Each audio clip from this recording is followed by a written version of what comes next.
For 7 years there was an abundance of food, just as Joseph had said, and he worked hard at collecting the extra food. After those 7 years, the great famine hit, and people cried out to Pharaoh for food. The people were sent to Joseph to get food that would sustain them through this time. One day, while Joseph is giving out food, he sees some people that are familiar, his brothers. They don't recognize him, so Joseph decides not to reveal who he is at this time. The second time the brothers come back, however, Joseph tells his officials to take his brothers to his house and prepare a feast for them. After they have eaten and gotten their food ready to take back to their father, Joseph decides to reveal who he is. This is where we pick up the scripture passage for today, Genesis 45, 1 through 8. Then Joseph could no longer control himself before all who stood by him, and he cried out, "Send everyone away from me." No one stayed with Joseph when he made himself known to his brothers.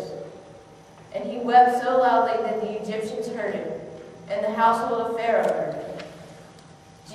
Joseph said to his brothers, "I am Joseph.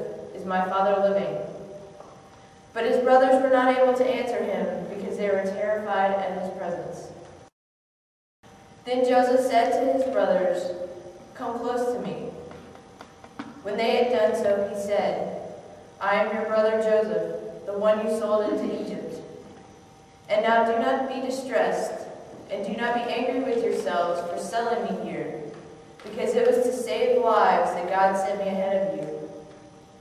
For 2 years now there has been great famine in the land, and for the next 5 years there will be no plowing or reaping. But God sent me ahead of you to preserve for you a remnant on earth, and to save your lives by a great deliverance. So then, it was not you who sent me, but God.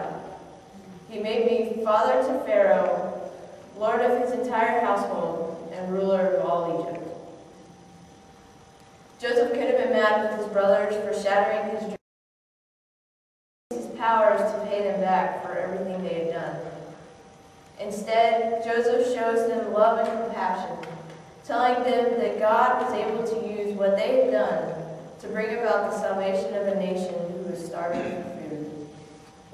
Even though Joseph's dreams seemed shattered, he remained faithful to God, and through that, God was able to use him for greater things. Adam was told by his doctors that he would never be able to walk again. He refused to believe the doctors and was determined that one day he would walk out of that hospital. As Adam started having movements in his legs, the doctors didn't want to get his hopes up, so they told him that it was just involuntary movements that were going to happen. A month after his injury, Adam was transferred to McGee, a rehabilitation center where he would spend the next several months living.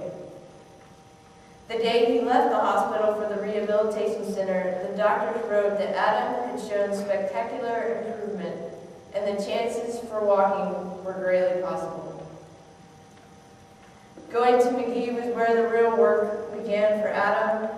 The work that he had to do was much more grueling than any football practice he would ever have participated in.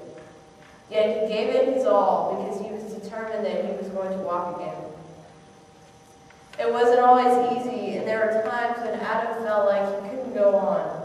But through the love and support of his family and doctors, he continued to keep going. He continued to keep pushing towards that goal of being able to walk again.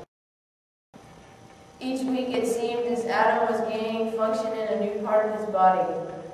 Everyone was astonished because of how fast he was progressing. No one had ever seen a person go this fast. On January 5th, 2001, almost 4 months after Adam was left paralyzed on that football field, Adam walked out of McGee Rehabilitation Center on a pair of crutches, just as he had promised. Over the next several months, Adam continued to get even stronger, learning to walk without his crutches. He was honored at many awards banquets and was able to bring hope to the many people he came in contact with. Adam returned to Penn State that May to resume classes. It was somewhat difficult for him when football season started up again.